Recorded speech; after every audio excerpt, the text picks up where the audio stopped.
नमस्कार, आपको मेरी तरफ से। मेरा नाम है राजन और हम शुरू करेंगे एक चैप्टर जिसका नाम है नंबर सिस्टम।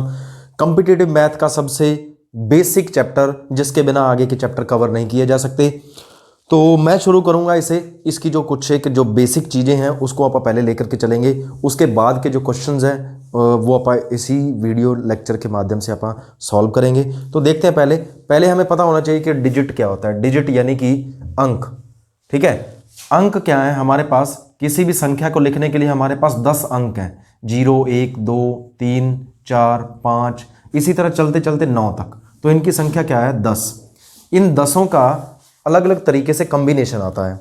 मान लीजिए मैंने इसमें से 3 चूज किए और इनको ऐसे लिख दिया, तो ये क्या बन गई है? अब ये बन गई एक संख्या। ठीक है, इस संख्या में ये 3, 2, 1 जो मैंने लिखा है, हर एक की अलग अलग वैल्यू है। ठीक है, इनको देखा जाए तो ये बाहर से ये 3 दिख रहा है, बट इसकी जो वैल्यू है जगह के अकॉर्डिंग, यानी कि ये इधर से देखें, अगर आप देखें राइट टू लेफ्ट देखें तो इसका तीसरा प्लेस है। तीसरे प्लेस के अकॉर्डिंग इसकी क्या है? एक कुछ वैल्यू बनती है जो क्या कहलाती है? वो कहलाती है प्लेस वैल्यू। ठीक है, और अगर इसको देखने पर हमें क्या पता चल रहा है? देखने पर हमें पता चल रहा है कि ये 3 है। तो जो देखने पर पता चल रहा है वो होती है फेस वैल्यू। ठीक है, फेस वैल्यू क्या है? इसकी 3। ठीक है, और इसकी प्लेस वैल्यू क्या है? प्लेस वैल्यू है 300। ठीक है, देखा जाए कैसे हम पढ़ते हैं, इकाई, दहाई, सैकड़ा, इसके बाद हजार, 10,000, लाख, 10 लाख, करोड़, 10 करोड़, इसी तरह आगे चलता जाता है हिंदी अरेबिक सिस्टम के अंदर। अब देखा जाए तो ये इकाई है, इसका पहला स्थान है तो इसकी वैल्यू 1 है। ये दूसरे स्थान पर है तो इसकी वैल्यू 20 है। इसकी वैल्यू कितनी है? 300 है। तो जोड़ा जाए तो कितना बना? 321। ठीक है, लिखा कैसे जाएगा? 321। ठीक है, तो ये किस तरह पता चला? ये हमें प्लेस वैल्यू से सारा कुछ ज्ञात होता है। फेस वैल्यू हमें बताती है केवल कि वो संख्या क्या, वो डिजिट क्या है। ठीक है, तो अगर मैं लिखता हूं 4, 5, 7, 9, 8, ठीक है, इस 4 की जो प्लेस वैल्यू है वो है 40,000। ठीक है, तो इसके अलावा अगर आप बात करें, इसकी जो फेस वैल्यू है वो है 4। ठीक है, अब ये जितनी भी संख्याएं हैं, चाहे मैं 45,000 लिखूं, 50,000 लिखूं, इनकी कुछ ना कुछ जो वैल्यूज़ हैं उनको आप स्टडी करने से पहले इनकी कैटेगराइजेशन करेंगे, इनका वर्गीकरण करेंगे, क्लासिफिकेशन करेंगे। तो पहला जो टाइप आता है वो हमारे पास आता है whole number, sorry natural number. Natural number को आप हिंदी में कहते हैं प्राकृत संख्याएं। प्राकृत संख्याएं क्या होती हैं? वो संख्याएं जो 1 से शुरू होकर आगे की तरफ बढ़ती हैं, 2, 3, 4, 5, 6, ये इन्फिनिटी तक, अपरिमित, जहां तक आप गिन भी नहीं सकते वहां तक, 1 से शुरू होकर के 1 से राइट हैंड साइड यानी कि दाएं तरफ बढ़ने वाली संख्याएं क्या होती हैं? Natural number. और इसके बाद आती हैं पूर्ण संख्याएं। पूर्ण संख्याएं कौन सी हैं? पूर्ण संख्याएं वो होती हैं जिनमें क्या है? 0 साथ आ जाती है। किसके साथ? नेचुरल नंबर के साथ। ये जो प्राकृत संख्याएं हैं 1, 2, 3, 4, 5, 6, 7, 8, 9, 10 अपरिमित तक, इनके साथ जब 0 आ जाती है तो इनका एक ग्रुप बन जाता है अलग, उसका नाम हो जाता है होल नंबर। ठीक है, इसके बाद अगर आप आगे चलें तो सम संख्याएं। सम संख्याएं, अब इनको भी 2 कैटेगरीज में बांटा गया है। कैसे? जो संख्याएं 2 से भाग हो सकती हैं, जैसे 2, 4, 6, 8, 10, 12, 14, 16, वो होती हैं सम संख्याएं।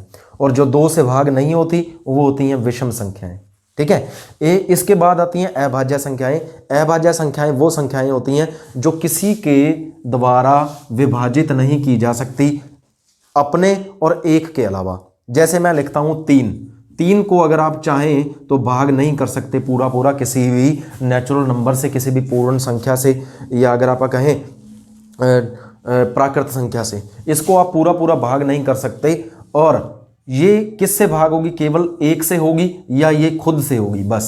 ठीक है, मेरे कहने का मतलब अब ये 3 है, केवल अपने ही टेबल में आता है, अपने ही पहाड़े में आता है, बस। जो संख्याएं किसी के पहाड़े में नहीं आती वो होती हैं अभाज्य संख्याएं। तो सबसे पहली अभाज्य संख्या कौन है? 2 है, 3 है, 5, 7, 11, 13, 17, ठीक है, 19, इसी तरह आगे बढ़ते जाएंगे आप। तो ये संख्याएं क्या कहलाती हैं? अभाज्य संख्याएं। अब सह अभाज्य, सह मतलब साथ में आने वाली, को प्राइम नंबर, मतलब जैसे 2 और 3 है, ये दोनों इकट्ठा आ रहे हैं तो ये दोनों सह अभाज्य संख्याएं हैं। 5 और 7 आ रहे हैं इकट्ठा, 3 और 5 आ रहे हैं, 11 और 13 आ रहे हैं, यह है सह अभाज्य संख्याएं, इन्हें कहा जाता है को प्राइम नंबर। इसके बाद इसके बाद आ जाता है एक और टाइप संख्याओं का, इंटीजर। ठीक है, इंटीजर क्या होते हैं? इंटीजर होते हैं जब हम इन नेचुरल नंबर्स के साथ क्या लगा देते हैं, कोई ना कोई साइन लगा देते हैं, ऋणात्मक या धनात्मक, पॉजिटिव या नेगेटिव। ठीक है, जैसे ये 3 है, 3 के आगे कोई निशान नहीं है तो ये प्लस का है, 3 के आगे जब माइनस आ गया तो ये क्या है, ऋणात्मक है, माइनस है। ठीक है, जिन संख्याओं के आगे माइनस प्लस लगे हुए होते हैं उन्हें हम कहते हैं इंटीजर। इंटीजर हमारे पास दो तरह के हैं, एक तो पॉजिटिव और एक होते हैं नेगेटिव। जीरो के इस वाली साइड जैसे 1 2 3 4 5 ये पॉजिटिव इंटीजर है, इस वाली साइड -1 -2 -3 ये नेगेटिव इंटीजर्स हैं। ठीक है, इसके बाद आते हैं रैशनल नंबर। रैशनल नंबर कौन होते हैं? जो रेशो में आते हैं, अनुपात में आते हैं। जैसे मैं लिखूं 7/5, 7/8 लिख दिया जैसे मैंने, ऊपर वाली संख्या p, नीचे वाली q, यहां पर कभी भी जीरो नहीं होना चाहिए। तो अगर कोई भी पूर्ण संख्या या प्राकृत संख्या ऊपर आती है, जैसे मैं पूर्ण संख्या नहीं कहेंगे आप, जीरो नहीं आनी चाहिए पूर्ण संख्या में से। अगर मैं लिखता हूं 9/25 तो ये एक रैशनल नंबर है। कैसी संख्या है ये? परिमेय संख्या। ठीक है, और इर्रेशनल नंबर वो होते हैं जो रैशनल नंबर नहीं होंगे, उन्हें हम क्या कहेंगे? Irrational numbers. इसके बाद इन्हीं सभी सारी संख्याओं के समूह को क्या कह दिया जाता है? Real number. रियल नंबर्स क्या है? इसमें ये सारी की सारी चीज़ें, संख्याएं उनके अंदर आ जाती हैं। ठीक है, ये था छोटा सा इंट्रोडक्शन। इसके बाद आप बात करते हैं जो आगे के जो फंडामेंटल्स हैं इस चैप्टर के। तो बने रहिए मेरे साथ। अगर वीडियो अच्छी लगे तो इसको लाइक करें, शेयर करें।